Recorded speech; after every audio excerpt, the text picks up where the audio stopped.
তুমি হ্যালো বন্ধুরা, আমি এখন অফিস থেকে বাড়ির পথে যাচ্ছি। তো যাওয়ার সময় কালীঘাট তোমরা নিশ্চয় অনেকেই চেনো, সবাই চেনো অবশ্যই।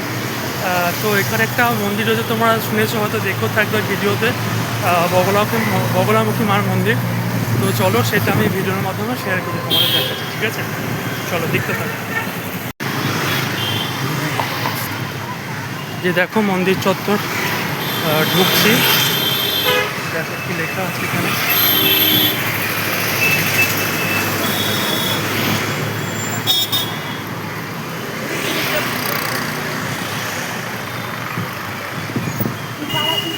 দিয়ে দেখো বগলামুখী মন্দির।